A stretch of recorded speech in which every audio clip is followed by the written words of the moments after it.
Everybody, it's Annette from the Art of Intuition. And today we are going to talk about a couple of things.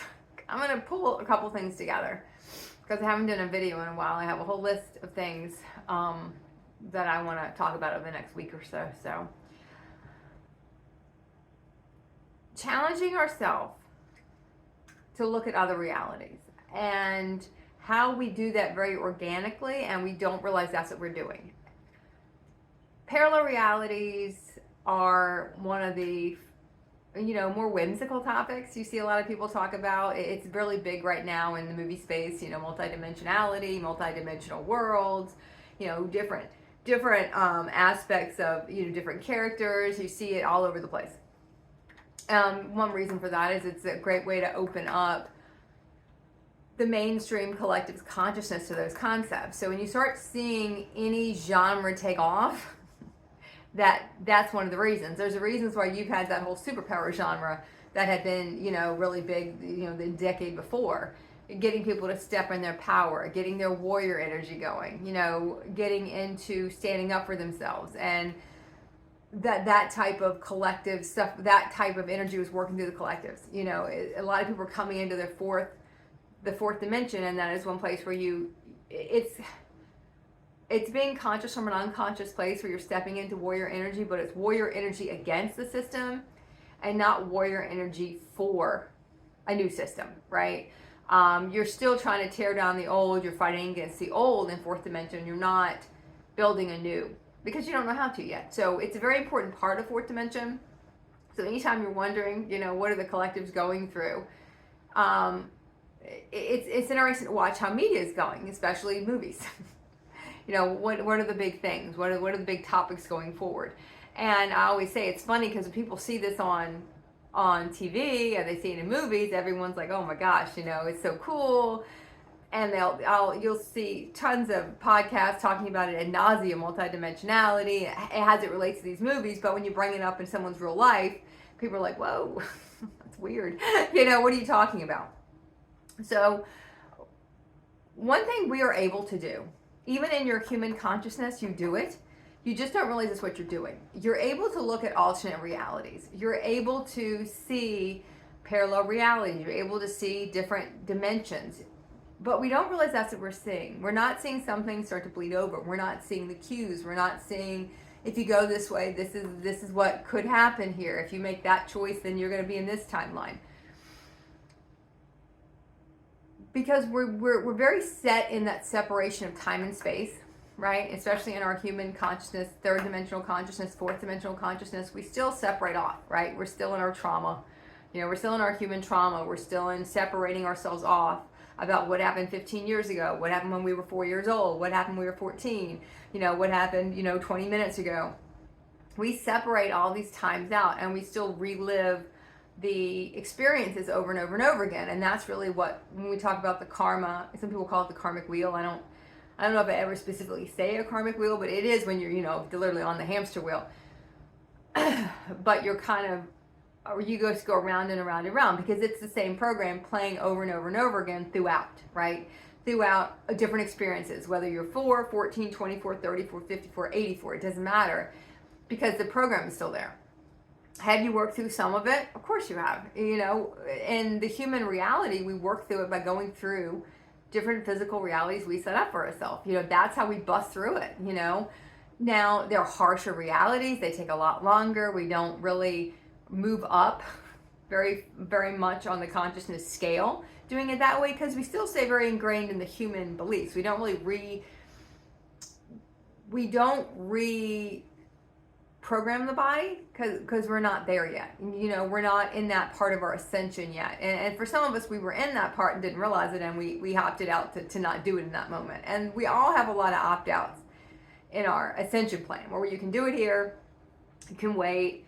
You might start waking up here and then, go forward later on, decades later and pick it up again. So we're always kind of separating ourselves off. And by doing that and focusing on different places, different situations, different when this happened, blaming everybody else. Fourth dimensional reality, even to an extent, third dimensional reality, the human consciousness reality we create from our human consciousness is very set on everything outside of us is what the problem, right? Everything outside of us is the problem. We don't see that we're creating the problem. We just see everything else outside is the problem. So what we'll start to do is open up in our dream state first, because it's the one place where we're not hampered by our body consciousness, because we cannot bring in any new reality when our body consciousness remains in our human consciousness frequency. You know, if we're still setting in the 300s with our body, we cannot alter in a seventh dimensional reality, because our body consciousness is what dictates the reality. It's not the consciousness we can hit. You know, we talk a lot about, you know, being able to hit up to 12th dimensional consciousness and live it, because those are the ones that's the most applicable ones here right now where we are on the planet. But we can hit a consciousness way beyond the 12th dimension, and we can hit consciousness in the billions. You know, that is not the issue. It's holding it, it's bringing it in, it's embodying it in. That's where a lot of people want to kind of get off the ride, because when you start doing that, then we got to start shifting everything. We have to start changing everything. We have to move a reality out, and those are not the things we want to do. We don't want to move a reality out. We don't enjoy that. We don't enjoy having to move something out. So what our universe will start to do is opening us up to look at different ones without at that point pushing us out. You know, it's kind of like a baby bird, not quite getting pushed out of the nest yet, but definitely we know it's coming, but we really don't at that time, because we don't know the signs. We haven't seen the signs. I think I talked on a video last time I did a video about a slow close, you know, where you start to recognize the sign that this is coming to an end. You know, you start getting things in order, you start to see things you got to do to line everything up, and you start to know what's for you. You know, this information's for me. This information is not for me to share with other people, like on a platform like this. This is my information. This is something I'm gonna use, reconstruct going forward, and it might be sometime, you know, later on that I would share that experience when I was through the experience and fully had put it together as to what 100% of how it shook out.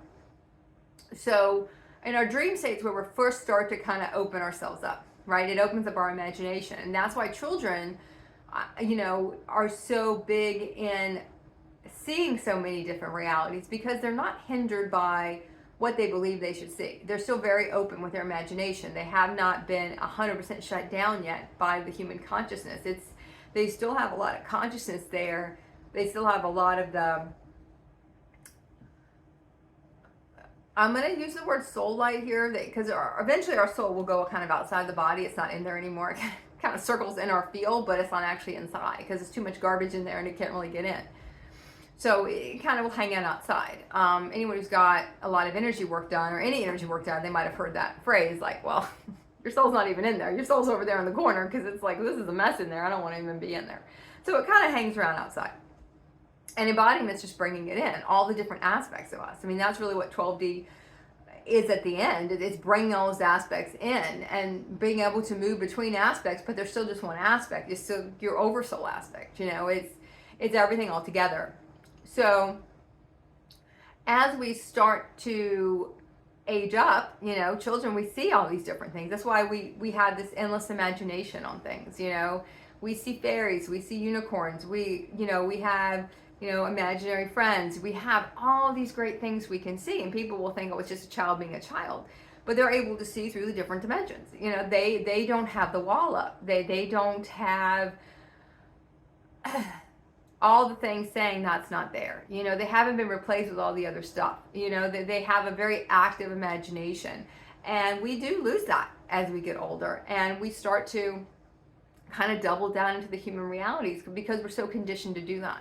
You know, we don't realize how much of our consciousness is affected by all these external stimuli coming in until we try to exit it and realize and see it for what it is, and see it as it is very much a show. See it that it's very much not real. But we can't see that when we're really engrossed in it. You know, when you're in that dimension, you can't see past it. You can only realign a dimension from a higher dimension. You know, you can't align a 12th dimensional reality unless you're in much higher realities with your consciousness, because you don't know how to put it together. You can't align a 5th dimensional reality unless you're operating from a higher dimension with your consciousness, and then you can align it with your body template, and then it aligns outside. The body consciousness dictates the reality. That's what gets lost in a lot of the meditation retreats and the channeling and all the stuff people will do to connect. but they don't want to bring it down. They want to connect and then leave it. Connect, get a little bit of information, and then I'm going to go. Because I don't want to have to live it, because that means a complete upheaval and reversal of your human life. Anyone that's been through a certain part of ascension realizes it does not look the same as you did when you started. It doesn't look the way you thought it was going to look. You don't value the same things anymore. You see how selfish humanity is, in a sense, how selfish our human was, our own human, and everyone collectively as humans, how selfish we are. How we're pitted against each other, how we buy into that, and how we fight amongst ourselves over and over and over again without really looking at, well, why are we fighting amongst ourselves? One thing about unity consciousness, it's one consciousness. So when people pass on, they go into one consciousness in a sense, source consciousness, some people will call it, where you're just one with everything. But you start to bring that down as you start to go through ascension into your waking life, and you see that it's all connected. It's not just me and this person over here. We're all connected. So is it fair for me to have all this and someone else to have nothing? Humanity, and I'm going to speak as humanity as just the whole human collective. That might be a better way to say it. Human collectives think that's fine, as long as we're not the ones affected, and we can maybe give a little bit, but we don't have to really upheave everything we're doing. We'll just give a little bit here, and we don't have to really do too much, so we really start to see the splinters and how we want to wall ourselves off, and how we get really bogged down on stuff that doesn't matter, where we let this big stuff go over and over and over again. And we've all seen that in our reality when we're in our human consciousness, and that was dictating our consciousness and aka dictating our reality. We would get so upset over the little things. We could have we could have, I just watched House of the Dragon, so we could have dragons, firing everything above us, and we don't care about that, but oh my gosh, there's a spider in the house, I'm gonna freak out over that, or freak out because so-and-so didn't text me back, freak out because, my boss said this one thing to me at work, and meanwhile, none of my life is aligned, but these are the things I'm gonna pick to really be upset about, and I don't wanna look at the whole picture. We have a very micro view, of what we're going to deal with. And that's kind of fourth dimensional, really. We have a very micro view on what we want to deal with. We don't want to touch our stuff yet. We can say, hey, that's not fair. I don't like this. I don't like that. We start imagining something else. When you start imagining something else, your universe is opening you up to a different dimension. It's opening you up to an alternate reality. It's opening you up to the concept that there are different ways. You might not like the path. You might not like where it's going to lead you from a human consciousness standpoint. It doesn't mean it's not highest aligned. We get this confusion that highest aligned means our human is going to be happy with it. Those are completely two separate things. Our human does not value what our higher consciousness is going to value. Our human does not value what our soul values. Our human consciousness is to keep us not conscious. So we are completely in two different playing fields. We don't want to deal with this. We don't want to deal with that. We want to keep everything separated out. We want to just maybe let me volunteer and go to do this on Saturday, but the rest of the week I'm gonna not really live in a higher consciousness, but I'll do it for a few hours here and there, and I'm gonna pick and choose. Now, there are parts of the journey where we start to do that. It all is part of us opening up, but you see, a lot of people only go so far with it, and then they don't like what comes next. They don't like what they have to do. They don't want to follow the next instructions, because now we're going to have to nuke the whole reality, and no one wants to nuke a whole reality that we spent all this time creating. We spent 40, 50, 60, it doesn't matter, 20, 15 years creating a reality in human consciousness, and now we got to nuke it and go somewhere else and start all over, building something from a consciousness we don't really understand yet, because we haven't unlocked all the information yet. So we kind of go into it blind. That's why you see a lot of people talk about the blind faith in the beginning. We follow humanity. Humans follow blind faith in other people. We start to look at divine faith and following divine faith, and we start to kind of weigh the two. Am I following what I feel like I should do? And it doesn't matter what other people say. It doesn't matter who people think you're this or you're that. It just doesn't matter. But you even see children, as they start to grow, they start to get very worried about what other people think, right? But when they're little, they don't really so much care about that. That's why they make friends so easy. Everything is so laid out for them, because no one cares about what anybody thinks of them. But as they grow, you start to see these human beliefs start to take shape. They start to unlock as they start to kind of disconnect from their source consciousness through what's around them. And it's not like they're prisoners of it. They agreed to have these parents, they agreed to come in at this time. So it's not that they're a victim to it. I mean, later they will be working out victim energy from it, but when they get to a certain place, they're going to realize I'm not a victim to this. I chose my parents, I chose this situation. But it does start to shut them down, and it's supposed to. That's part of the human experiment.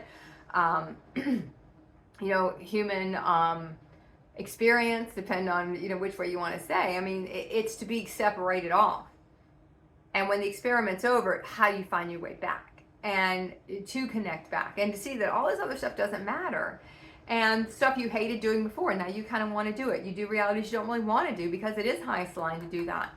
You want to be there for someone because you're supposed to be in this time. You don't get bogged down on what happened 20 minutes ago or 3 years ago or who's there and who's not there. You know where you're supposed to be. You're setting your reality in place. You're aligning your reality to your, people call it true north in a sense. You're starting to align it. And it's not going to look the way other people think it's supposed to look for you.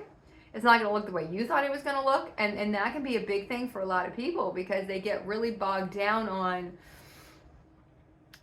it doesn't look right, I failed at it. It doesn't look right, what am I going to do? Why is it not working the way my human thought it was going to? Why are these realities not working out the way I thought they would? I've said it many times. We kind of think we're going to get to higher consciousness realities and just have a lot of stuff that our human had before, or maybe not as much, now we just want more of it, but that shit didn't make us happy to begin with, so it's not going to make you happy now. It's either going to make you more miserable. You're doubling down on stuff that you didn't want to begin with. It's filling holes, but once you start filling your own holes with your soul, all of that other stuff, it has no hold on you anymore, and it gets easier and easier and easier to kind of claw out, right? It gets easier and easier to leave these realities behind because they don't have the hold on you anymore. They don't have that. We can move the realities out, and we have to be able to see different ways to go. And there will be sometimes when you might not see it. You just know we got to move out of this. I got to move this reality out because it's not working. It stays the same way. I've tried to let it align organically. It's not going. Now I'm going to have to move it out of here. I'm going to try to align it. If I cannot align it, now I'm going to move it out. We have to move. And if we're not moving and we're not trying to move the reality out, then that's on us. And that's not on somebody else. That's not on everyone else outside of us. That's on us because we don't want to make those choices. We don't want the judgment of other people, which is just our judgment in turn. So when we start thinking about other realities, when you start looking in your sleep state, seeing different things you could be doing, seeing, it's just all alternate paths that you're seeing. When someone suggests something to you, and I see so many times you suggest something, someone asks your opinion, because I stopped giving my opinion a long time ago if nobody asked for it. And that's the first thing I would ask someone when they say, well, I gave them this and then they got mad. I gave them my opinion and they got mad. It's like, well, did they ask for it? If they didn't ask for it, don't bother. Because one, they're not open to what you're going to say. And two, that's our ego wanting to give our opinion. Nobody wanted to hear it, so it doesn't matter. But if someone asks your opinion, and you give an opinion and they shut it down immediately. Oh no, I can't do that because of this, and I can't do that because of that, and no, I can't do this because of these 15 other things. They're shutting off down the realities. They don't even let. Sorry about that. Yeah, relocate. So get back on my where I was. When we're giving an opinion and nobody asks, in a sense, we're also shifting the frequency of that opinion. And because it has an ego taint to it, we're retaining it, and it does immediately shut someone down because the minute your ego gets into it, so you're going to be met with somebody else's. So that's kind of one of the main reasons. There's a billion others, but that's one of the main reasons why you find that when no one asks and you give it anyway, it can get very shut down. So, but you are aware when you see it, and you see where every reality gets shut down because, oh, it's too hard, or it's too this, or that can't happen. And there's no imagination, there's no exploration. Sometimes it's just fun to explore them. And there might be a reality you explore and okay, that's an alternate path. Maybe not right now. Maybe that's an alternate path. Maybe it's just warming me up to that path, but it's not here right now. I will say any big shifts we have, because we can't shift unless we kind of recreate ourselves. You know, we have to recreate how we approach something to shift the reality. You know, we can't allow things to stay exactly the same. And when I say allow, we cannot continue to act the same way, allow the same stuff. We're the ones that keep allowing it. We can get pissed about it, but at the end of the day, we keep saying it's okay because we keep letting it ride until we recreate how we react in these situations, how we conduct ourselves in these situations. We can't move the reality out. We have no power here, in a sense, you know, because we're not using any of our power. We're just kind of still along for the ride, and we're not really embracing. Fourth dimensional consciousness is still, in a sense, in the beginning, you're still along for the ride. You're just opening up to maybe different concepts, but you're still not really ready to exit anything, step into your power yet. You know, that's more, to me, comes a little bit in the latter parts of the fourth dimensional consciousness, because that's a pretty large, a very large timeline for us. In a sense, we stay there a very long time, and I think I mentioned before, some people never leave that state. Some people stay there and stay there and stay there. So look, when you see it when other people do it, right away, right? It's just, we see when someone else shuts down reality. And sometimes we don't see it when we do it, you know, and we're being shown alternate possibilities, and we shut them down because of this, because of that, because of money, because of logistics, because of all these other things, because it's the way we're trying to map that reality out is in a human consciousness way, and we just see roadblock after roadblock, not understanding that some of these realities are a higher consciousness path we're being shown, and it's not going to need A, B, C, and D before it triggers that reality. We don't need all that stuff.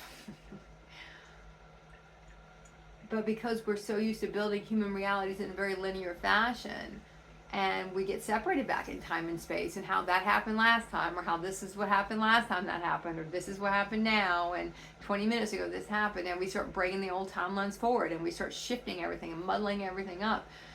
And we take these alternate realities that we're getting privy to, we're opening up to, in a sense, and we start shutting them down and shutting them down because we're trying to logically think them through.